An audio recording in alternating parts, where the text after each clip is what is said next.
오늘 저는 마가복음 53번째 시간으로 무얼 걱정하십니까? 라는 제목으로 하나님 말씀 나누겠습니다.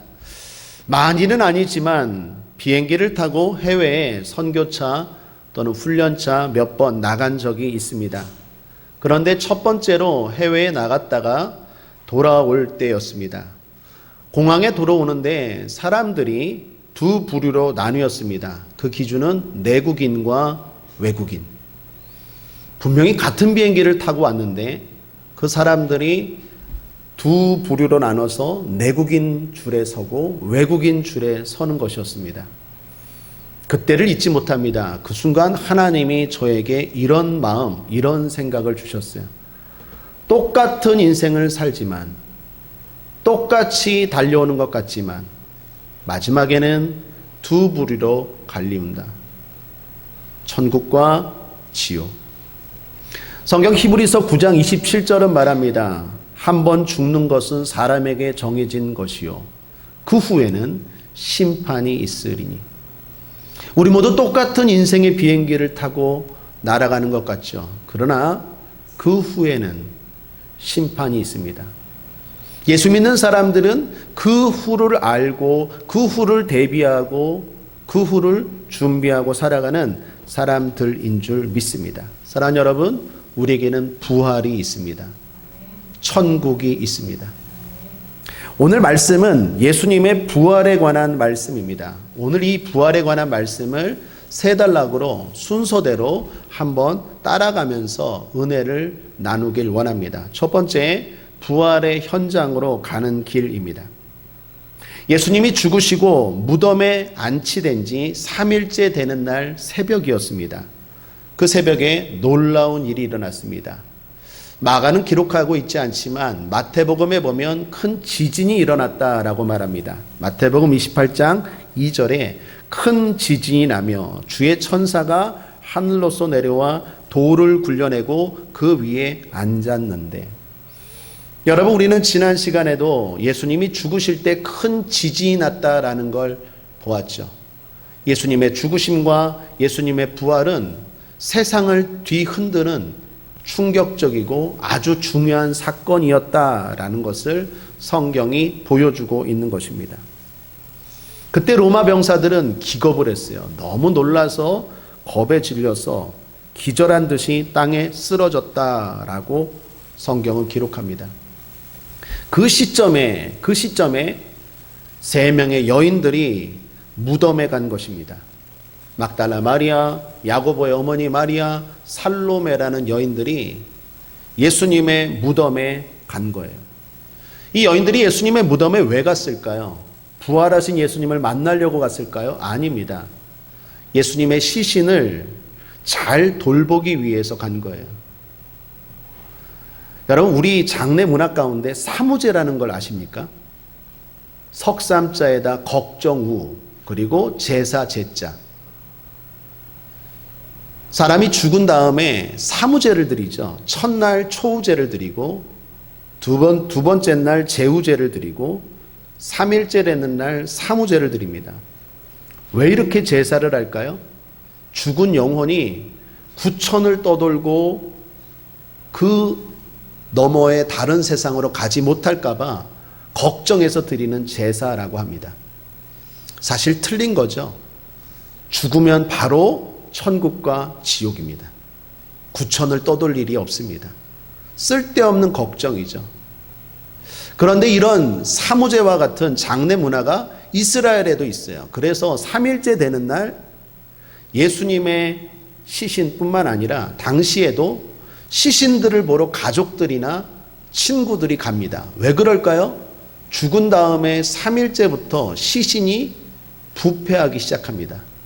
그래서 최종 죽었다, 이 사람이 완전히 죽었다라고 확인하는 것이 3일째 되는 날입니다.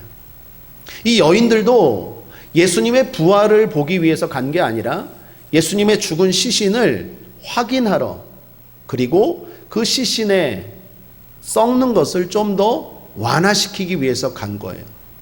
그래서 그 여인들이 뭘 준비해 갑니까? 향품을 준비해 갔다 그러죠. 당시에 썩은 시신에게서 나는 악취를 완화시키기 위해서 향품을 준비해서 간 거예요. 향품은 되게 비싼 겁니다.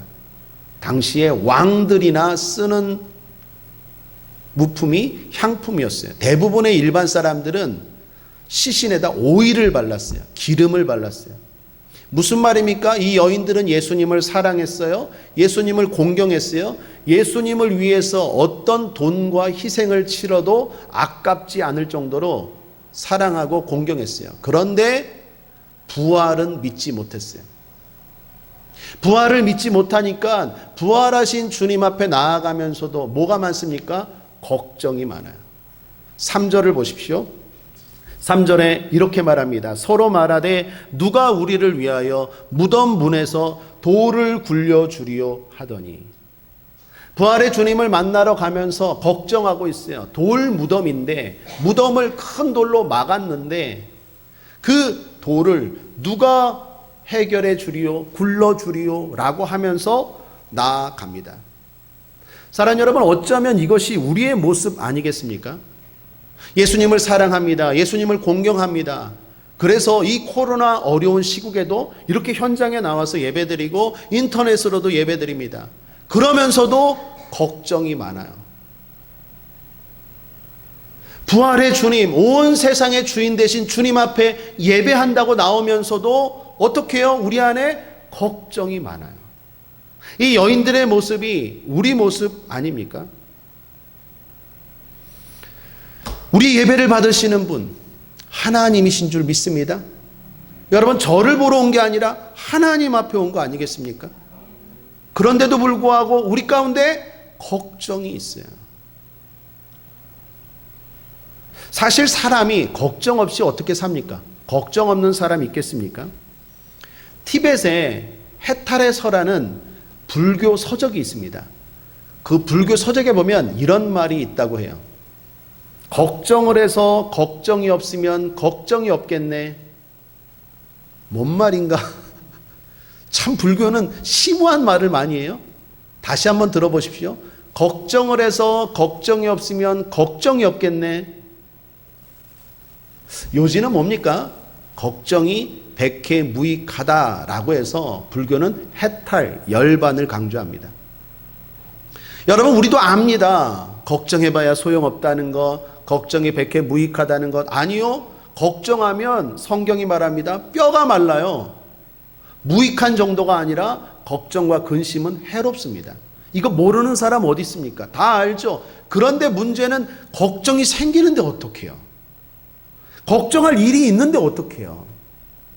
여러분, 지금 이 상황도 보십시오. 걱정을 안 하면 오히려 이상한 거 아닙니까? 코로나19 상황, 걱정입니다. 계속해서 확산 일로에 있고, 이게 2주 동안 4단계를 한다고 잡힐지 안 잡힐지도 모르는 상황입니다. 걱정입니다. 얼마 전에 뉴스 보니까 자영업자들이 이렇게 죽나 저렇게 죽나 우리는 어차피 죽는다라고 데모를 했어요. 그분들 2년 동안 장사를 못해요. 건물주는 꼬박꼬박 월세를 받아가는데 도대체 일을 해야 월세라도 내고 살아가는데 얼마나 힘들겠습니까? 더욱이 우리나라는요, 자영업자가 4분의 1이래요. 다른 세계 나라보다도 자영업자가 그만큼 많다라는 거예요. 그런 사람들이 신음해요. 걱정이 되는데 더군다나 폭염까지 오고 있습니다. 걱정이 되죠. 나라를 걱정하는 분들도 계십니다. 정치를 보면서, 교육을 보면서 이런저런 걱정의 말을 쏟아내십니다. 특별히 어제가 제헌절이었죠. 1948년 7월 12일 자유민주주의를 기본으로 한 국가를 법으로 제정해서 헌법을 제정하고 7월 17일 5일 뒤에 선포하고 그날을 기념하는 중요한 국가적인 공휴일이죠. 국경일이죠. 우리나라 5대 국경일이 있습니다. 3.1절, 광복절, 개천절, 한글날, 그리고 제헌절이에요. 근데 제헌절은 빨간 날이 아닙니다. 2008년도부터 이런저런 이유로 빨간 날, 쉬는 날에서 제외됐어요. 중요한 날인데 제외된 것도 뭐 그렇다 치지만 이런 거에 대해서 젊은이들이 이 나라의 소중함, 자유민주주의 국가가 어떻게 이루어졌는지, 어떻게 세워졌는지 그걸 모르고 그냥 7월 17일 제헌절을 넘어가는 걸 보면서 걱정하는 어른들의 모습을 제가 보았어요. 걱정하는 사람들 많죠. 사실 나라만이 아닙니다. 지금 심각한 것 중에 하나가 뭡니까? 지구온난화입니다. 지구가 점점 뜨거워져요. 온실가스 때문에. 제가 며칠 전에 뉴스를 봤는데 제목이 이렇더라고요. 지구의 에어컨이 꺼지고 있다. 무슨 내용인가 봤더니요. 남극, 북극, 알프스의 빙하가 막 녹기 시작한대요. 근데 그 속도가 과거보다 훨씬 빠르대요. 뜨거워져서 빙하가 녹는 거예요. 빙하가 녹으면 해수면이 올라가요. 해수면이 올라가면 세계의 물에 잠기는 나라가 많아진다라는 거예요. 심각한 상황입니다. 어쩌면 코로나보다 더 심각한 상황이에요. 그래서 10년 안에, 빠르게는 10년 안에 세계 여러 곳이 도시가 지역이 잠기는 곳이 나올 것이다라고 예측하는 학자들도 있더라고요. 안 그런가 그 뉴스를 봤는지 어떤 청년이 저에게 전화를 했어요. 목사님, 교회가 걱정입니다. 그래서 이 친구가 교회에 뭘 보고 걱정인가 했더니 해수면이 올라가서 2030년 되면 잠기는 세계 지역이 나타나는데 우리나라에서 그렇게 됐을 때 제일 먼저 잠기는 데가 어디일까요? 영종도예요. 공항이에요. 그러면서 그 청년이 하는 말, 목사님, 교회 이전을 생각해야 되겠습니다. 그럼 내가 어디로 갈까? 그랬더니 가자동으로 오십시오. 그러더라고요. 여러분, 걱정이 많아요. 이런저런 걱정들이 많아요. 제가 소개는 하지 않았지만 여러분 개인적으로 걱정들이 있을 겁니다. 부활의 주님 앞에 오면서 어떻게 해요? 걱정들을 해요. 제가 걱정에 대한 글을 찾다가 걱정 인형이라는 것을 발견하게 됐어요. 요즘 학생들과 젊은이들 사이에서 유행하는 거라고 합니다. 걱정 인형이라는 게 있는데 이게 과테말라에서 유래된 민속 신앙이래요. 그 인형한테 잠자기 전에 자기 걱정을 막 이야기하는 거예요. 그리고 자면 걱정이 해결된대요.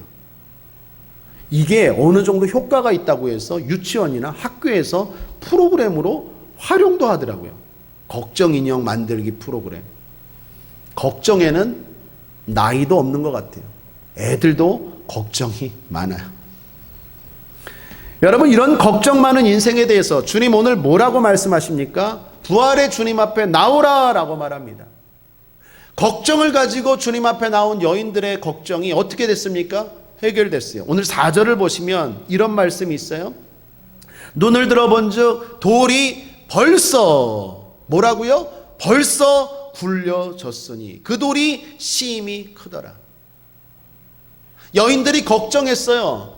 무덤을 가로막고 있는 돌은 어떻게 하지? 라고 걱정했는데 벌써 해결됐대요. 오늘 이 말씀 묵상하는데 주님이 우리에게 주시는 말씀입니다. 여러분이 교회에 오면서, 여러분이 주님 앞에 오면서 이런저런 걱정들 많이 있는데 벌써 주님이 해결해 주시기를, 벌써 주님이 해결해 주신 줄 믿습니다. 오늘 우리가 그러한 은혜와 그러한 축복을 누리기 위해서는 어떻게 해야 될까요? 오늘 본문의 이 여인들을 통해서 두 가지를 교훈을 삼아야 돼요. 첫 번째는 걱정이 있어도 주님 앞에 나왔다라는 거예요. 여러분, 이 여인들이 잘한 게 뭡니까? 걱정이 많아요. 걱정이 있어요. 그런다고 주님 앞에 나아가는 걸 포기하지 않았어요. 걱정을 하면서도 중요한 건 주님 앞에 나왔다라는 거예요. 야, 무덤에 가봐야 소용없어. 거기 로마 병정이 지키고 있고 무덤은 돌로 막아 있고 우리 여자들이 뭐 할 수 없어. 해봐야 소용없어. 가봐야 소용없어. 예배 드린다고, 주님 앞에 기도한다고, 부활의 주님 앞에 나아간다고 소용없어 라고 걱정이 포기로 이어지지 않았다라는 거예요. 걱정을 하면서도 이 여인들은 어떻게 해요? 그 무덤가로 나아갔다라는 거예요. 이게 중요해요. 사랑하는 여러분, 걱정을 하면서도 아니요, 걱정이 많을수록 더 주님 앞에 나오시길 바랍니다. 그렇다면 이 여인들은 어떻게 주님 앞에 나올 수 있었을까요? 제가 오늘 본문에서 발견한 것은 복수였다라는 거예요. 이 여인들은 혼자가 아니라 3명이었어요. 막달라 마리아, 야고보의 어머니 마리아, 살로메. 특별히 이 3 여인들의 공통점이 뭡니까? 은혜를 경험한 여인들이에요. 그렇습니다. 사랑하는 여러분, 걱정이 많을수록 믿음의 사람들과 교제하십시오. 은혜의 사람들과 교제하십시오. 걱정이 많다고 세상 사람들과 이야기하면 더 걱정이 많고 걱정이 해결되지 않아요. 내가 걱정이 많지만 걱정을 하지 말아야 된다는 걸 알면서도 자꾸 걱정이 생긴다면 믿음의 사람들과 의지하고 교제하고 교류하면서 어찌됐건 주님 앞에 나오시길 바랍니다. 이 여인들이 걱정이 많았음에도 불구하고 부활의 주님 앞에 나왔던 것은 혼자가 아니라 3명이었고 그 3명이 다 은혜가 충만한, 은혜를 경험한 사람들이었다는 거예요. 그런 의미에서요, 요즘 자주 사용하는 말 가운데 제가 불만족스러운 말이 있어요. 그게 뭐냐? 사회적 거리두기. 저는 사회적 거리두기라는 말을 지금 한 1년 반 넘게 사용하는데 잘못된 말이라고 생각해요. 사회적 거리두기가 아니라 물리적 거리두기만 해야 돼요. 우리는 물리적으로 거리를 둬야 돼요. 코로나 확산을 막기 위해서. 그러나 정서적으로, 심리적으로, 영적으로는 더 친밀해야 돼요. 그렇지 않으면 걱정에 눌려버려요. 부활의 주님 앞에 나아가지 못해요. 해도 소용없어 라고 하면서 그냥 푸념만 하는 거예요. 그런 의미에서 사랑하는 여러분, 고립되지 않게 되길 바랍니다. 믿음의 사람들과 교제하십시오. 교류하십시오. 거리두기는 물리적 거리만 두시고 사회적으로, 심리적으로, 영적으로는 더 친밀하게 특별히 성령 충만한 사람들과 교제하시길 주님의 이름으로 축원합니다. 또 하나 이 여인들이 잘한 건 4절에 눈을 들어라는 거예요. 여러분, 눈을 들어라는 것은 그냥 눈을 들다라는 행동만을 의미하는 게 아닙니다. 눈을 들어의 헬라어 원어를 보면 아나블레포라는 단어인데 이 단어는 2가지 의미가 있어요. 하나는 위를 보고 주를 보다라는 거고 또 하나는 잃었던 믿음의 시력을 회복하다라는 뜻이 있어요. 이 여인들이 그냥 눈을 들었다라는 행동만을 말하는 게 아니라 내가 주를 바라보고 잃어버렸던 믿음을 회복하다라는 뜻이에요. 여러분, 우리가 좀 전에 찬양 불렀죠. 눈을 들어 산을 보니 도움 어디서 오나. 거기서 눈을 들어도 그냥 눈을 들었다는 게 아니라 내가 주를 보겠다라는 결단이요, 잃어버린 믿음을 회복하겠다는 의지가 담긴 말이에요. 눈을 들었어요. 걱정이 많았지만, 두려웠지만 주님을 바라봐야지, 내가 잃어버린 믿음을 회복해야지라는 결단으로 주님 앞에 나왔다라는 거예요. 여러분, 이 눈을 들어가요, 구약 창세기 13장에도 나옵니다. 창세기 13장 14절 함께 한번 읽어보죠. 시작. 롯이 아브라함을 떠난 후에 여호와께서 아브라함에게 이르시되 너는 눈을 들어 너 있는 곳에서 동서남북을 바라보라. 여기서 하나님이 아브라함이 홀로 남았을 때 눈을 들어 동서남북을 바라보라 라고 말한 것은 그냥 눈을 이렇게 들라라는 개념이 아니라 하나님 안에서 미래를 바라보라라는 얘기예요. 여러분, 하나님 안에서 미래를 바라보면 문제가 문제겠습니까? 내 수준에는 문제지만 하나님 안에서 바라보면 아무것도 문제가 아니에요. 여러분이 지금 걱정하는 물질의 문제, 우리가 걱정하는 나라의 문제, 우리가 걱정하는 전염병의 문제도 우리 수준에는 문제이지만 하나님의 시각 안에서는 아무것도 아니라는 거예요. 오늘 눈을 들어라는 것은요, 하나님의 시각 안에서 미래를 바라보고 문제를 해석하라는 거예요. 이 여인들이 잘한 건 뭡니까? 불안하고 걱정이 있었지만 그럼에도 불구하고 주님 앞에 나왔다는 것이요, 그리고 내가 그래도 믿음으로 주를 바라보고 내 인생의 미래를 계획해야지라고 결단했다는 거예요. 사랑하는 여러분, 오늘 우리가 그런 마음으로 주님 앞에 예배드리고 있는 줄 믿습니다. 그럴 때 벌써 여러분이 걱정하는 문제들 주님이 다 굴려버린 줄 믿습니다. 오늘 성경 시편 42편 5절은 우리에게 말합니다. 내 영혼아 어찌하여 낭망하며 어찌하여 내 속에서 불안하여 하는 거. 너는 하나님을 바라라. 그 얼굴의 도우심을 인하여 내가 오히려 찬송하리로라. 우리가 스스로 다짐하고 결단해야 될 말씀인 줄 믿습니다. 우리가 이렇게 결단하고 이렇게 고백할 때 하나님이 우리에게 주시는 말씀인 줄 믿습니다. 에레미야 17장 7절에서 8절입니다. 아멘으로 화답하십시오. 그러나 무릇 여호와를 의지하며 여호와를 의뢰하는 그 사람은 복을 받을 것이라. 그는 물가에 심기운 나무가 그 뿌리를 강변에 뻗치고 더위가 올지라도 두려워 아니하며 그 잎이 청청하며 가무는 해에도 걱정이 없고 결실이 그치지 아니함 같으리라. 저와 여러분에게 주시는 하나님의 말씀, 오늘 부활의 주님 앞에 걱정이 많지만 그럼에도 불구하고 믿음으로 예배하는 우리에게 주시는 하나님의 음성인 줄 믿습니다. 두 번째, 부활의 현장에서입니다. 여인들이 무덤 앞에 도착했을 때 무덤을 가로막고 있는 돌은 옮겨졌고 무덤은 비어 있었어요. 시신이 없어요. 대신 한 흰 옷 입은 청년이 앉아 있었대요. 이 청년은 다른 복음서에 보니까 천사라고 말합니다.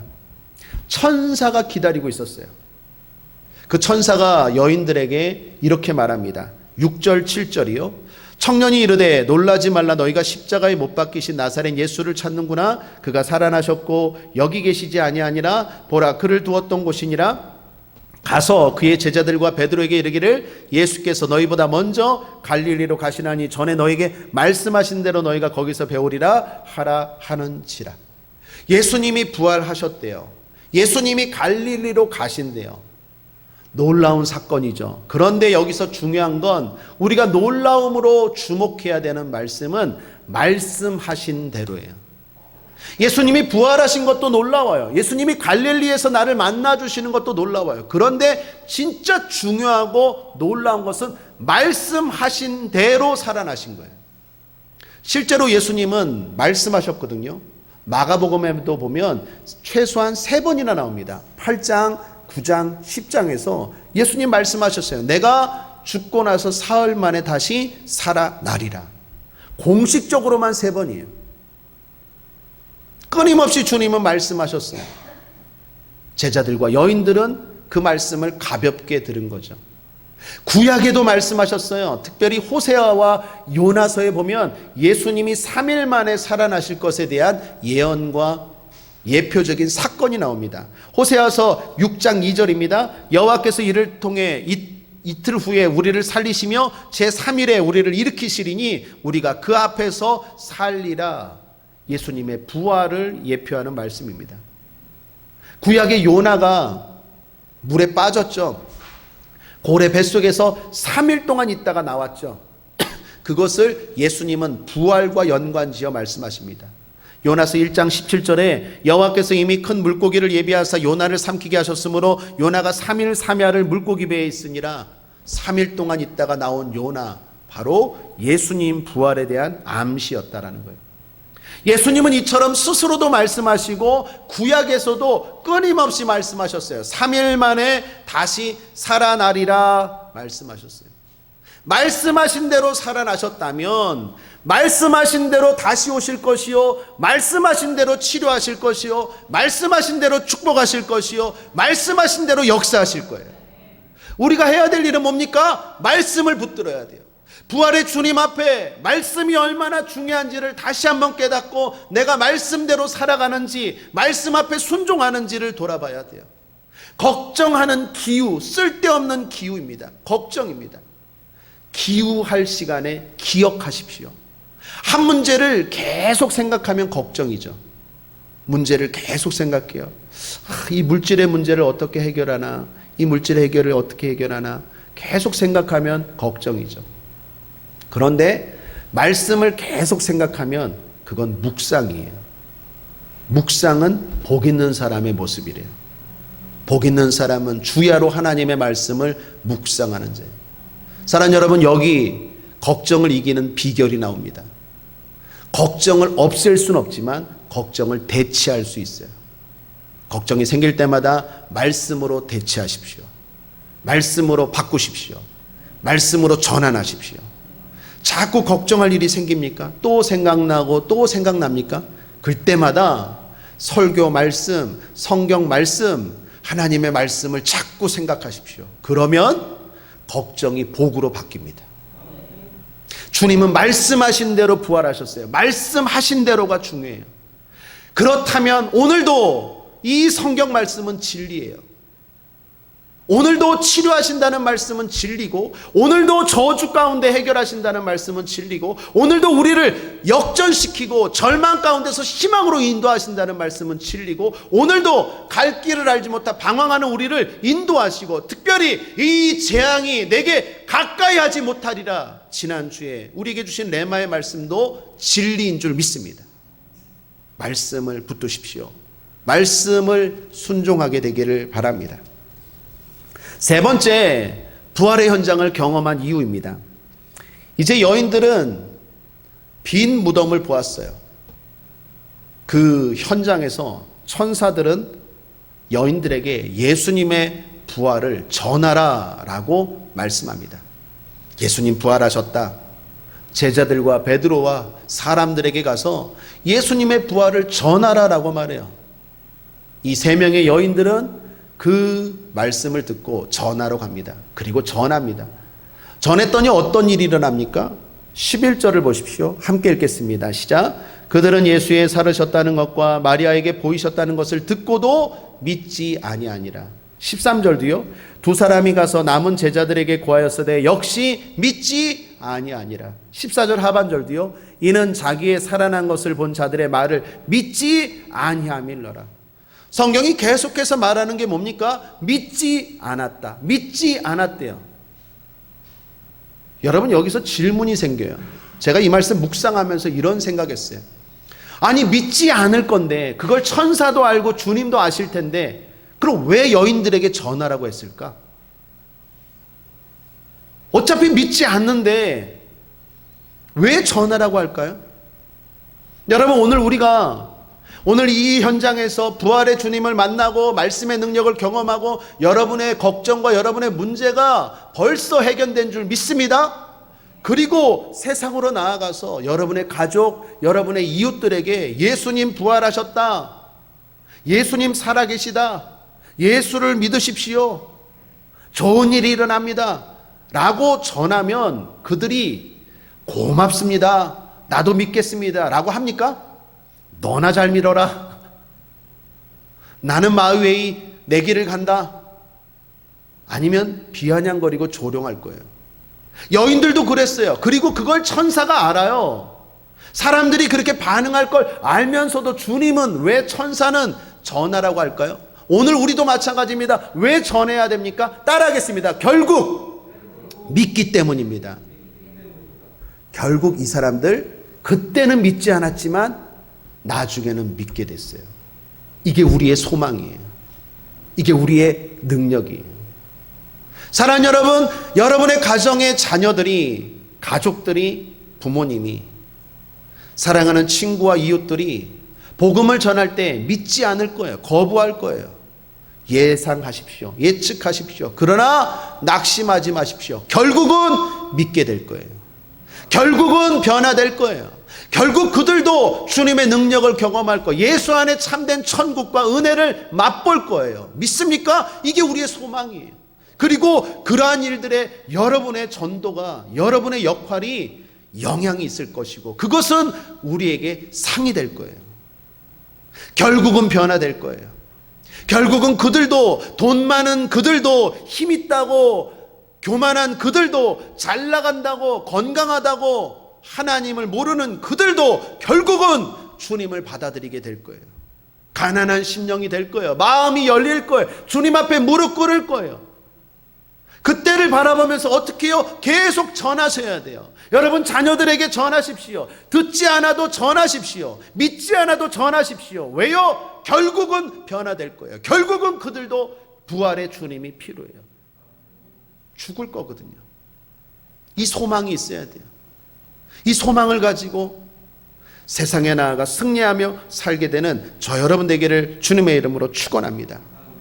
힘들 때마다, 낙심될 때마다 눈을 들어 천국을 보십시오. 소망을 가지고 끊임없이 전하고 전하는 저 여러분 되길 바랍니다. 설교하는 저도 마찬가지입니다. 제가 오늘 설교를 열심히 전합니다. 머리가 빠질 정도로, 흰머리가 생길 정도로 성경을 연구하고 나름대로 다듬고 준비하고 전합니다. 그런데 저는 압니다. 여러분 안 들을 거예요. 딴 생각하고 있는 거 알아요. 벌써 웃잖아요. 딱 들킨 거예요. 믿지 않을 거예요. 변화 안 될 거예요. 전한 말씀대로 잘 안 살 거예요. 그러나 저는 믿어요. 결국은 변화될 거예요. 결국은 하나님의 자녀 될 거예요. 결국은 예수님의 제자 될 거예요. 결국은 믿음이 자라갈 거예요. 결국은 하늘에 상급 쌓는 하나님의 능력의 딸 될 거예요. 성령 충만한 제자 될 거예요. 안수 집사님 될 거예요. 권사님 될 거예요. 집사님 될 거예요. 우리 청년들 중고등부 예꿈 될 거예요. 그 소망이 있기 때문에 끊임없이 전하는 거예요. 끊임없이 이 연사 땀나도 전하는 거예요. 힘들어도 전하는 거예요. 왜? 결국은 좋아질 거예요. 여러분 이 소망 가지셔야 돼요. 그 소망 가지고 오늘 여러분 가족들을 위해서 기도하십시오. 그 소망 가지고 하나님 앞에 부르짖으십시오. 당장은 변화가 안 일어날 거예요. 그러나 낙심하지 마십시오. 결국은 믿게 될 거고 결국은 응답될 거예요. 치료될 거예요. 해결될 거예요. 이루어질 거예요. 그 소망이 우리 가운데 있어야 돼요. 왜요?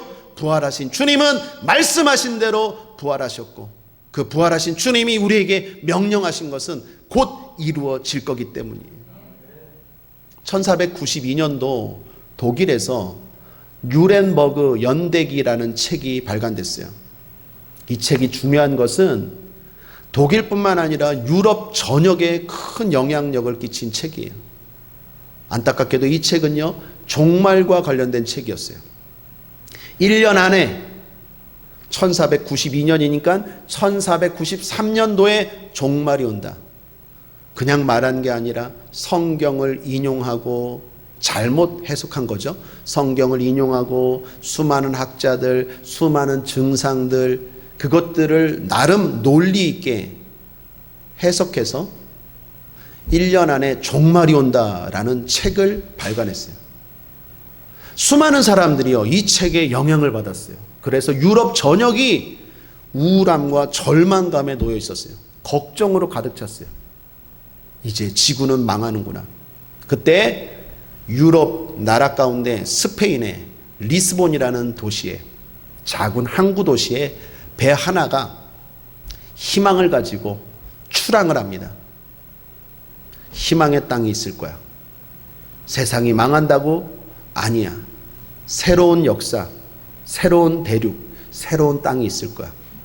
모든 사람들이 손 놓고 걱정하고 있을 때 희망을 가지고 출항한 사람이 있어요. 누굽니까? 콜럼버스였어요. 콜럼버스가 항해를 합니다. 그 바다 풍파를 뚫고 항해를 해서 한 달 만에 처음으로 새로운 대륙 첫 땅을 발견했어요. 그게 중남미에 있는 바하마 열도 가운데 어떤 섬이었대요. 그 섬을 딱 발견하고 새로운 땅이 있구나. 그리고 나서 그 땅에 이름을 지었는데 그게 산살바도르예요. 산살바도르라고 콜럼버스가 이름을 짓고 지금도 산살바도르라고 그 섬은 불리워요. 왜 콜럼버스가 산살바도르라고 이름을 지었을까? 어떤 학자가 이렇게 해석을 했더라고요. 산살바도르의 뜻은 성스러운 구세주라는 뜻이에요. 구세주라고 섬 이름을 지은 거예요. 왜 그렇게 지었을까에 대해서 학자가 이렇게 말합니다. 콜럼버스가 흔들릴 때마다 소망을 주시고 용기를 주신 분은 예수님이기 때문이다. 그 구세주 안에서 그 구세주를 믿고 모든 사람들이 말리고 걱정하고 절망할 때 힘을 얻고 결국에는 새로운 땅을 발견하고 희망의 땅을 발견한 것은 구세주 되시는 예수님 때문이었다라는 의도로 그 땅, 그 섬 이름을 산살바도르라고 지었다라는 거예요. 제가 오늘 이 글을 읽으면서 오늘 이 시대에 필요한 책, 필요한 이야기가 아닌가 생각해요. 많은 사람들이 코로나 때문에 절망과 두려움 가운데 있죠. 앞서 이야기했던 지구온난화 이런 것들도 우리를 두렵게 하고 걱정 가운데 있게 합니다. 그럴 때 더욱더 필요한 건 뭡니까? 우리의 구세주 되시는 살아계신 부활의 주님이에요. 그 주님을 붙잡고 삶의 활력을 얻어서 다 주저앉고 다 무기력하고 다 손 놓고 있을 때 희망찬 미래를 향하여 출항하시기를, 도전하시기를, 나아가시기를 주님의 이름으로 축원합니다. 말씀을 정리합니다. 무엇을 걱정하십니까? 라는 제목으로 하나님 말씀 나누었습니다. 부활의 주님 앞에 우리의 걱정은 기우에 불과합니다. 부활의 주님 앞에 우리의 기억은 말씀이 되어야 합니다. 걱정을 피할 수 없는 인생이지만 그렇다고 걱정을 짊어지고 살 필요는 없습니다. 부활의 주님 앞에 내려놓으십시오. 의심이 들고 흔들려도 날마다 주님 앞에 나와 부활의 주님을 향해 눈을 들고 내려놓으십시오. 기우를 버리고 말씀을 기억하십시오. 주님은 말씀하신 대로 살아나셨고 말씀하신 대로 치료하시고 말씀하신 대로 응답하시고 말씀하신 대로 축복하시고 말씀하신 대로 다시 오실 것입니다. 말씀이 진리입니다. 부활의 주님이 우리에게 말씀하신 것은 천국 복음을 전하라는 것입니다. 그러나 반응을 기대하지 마십시오. 우리가 담대하게 확신을 가지고 전해도 믿지 않고 변화되지 않는 사람들이 있을 거예요. 그래도 전해야 합니다. 계속 포기하지 말고 전해야 합니다. 그것은 결국 그들도 믿고 변화될 것이기 때문입니다. 그러므로 부활신앙은 반응에 흔들리지 않는 신앙입니다. 그래서 부활신앙은 사람들의 반응이 아니라 눈을 들어 천국의 소망을 가지고 살아가는 신앙입니다. 오늘도 부활신앙으로 삽시다. 부활은 있습니다. 천국은 있습니다. 예수 승님. 기도하겠습니다. 좋으신 하나님 아버지, 어려운 이때입니다. 걱정이 많은 이때입니다. 이럴수록 산살바도르 우리의 거룩한 구세주 되시는 주님을 붙잡고 힘차게 미래를 향하여 나아가는 우리가 되게 하여 주옵소서. 그러기 위해서 우리가 무엇보다도 우리의 문제가, 우리의 걱정이 해결돼야 될 줄 믿습니다. 오늘 걱정이 많지만 주님 앞에 나왔습니다. 아니, 걱정이 많기 때문에 부활의 주님 앞에 이 여인들처럼 왔습니다. 그들이 걱정하는 것들이 벌써 이미 해결된 것처럼 하나님, 오늘 이 자리에 예배드리는 우리 성도들이 걱정하는 그 문제 벌써 이미 해결하여 주시옵소서. 그래서 그 승리와 그 은혜와 그 기쁨을 세상에 나아가서 담대하게 전하는 하나님의 자녀들 되게 하여 주옵소서. 주님 역사하여 주옵소서. 축복하여 주옵소서. 감사드리며 예수님의 이름으로 축복하고 기도했습니다. 아멘.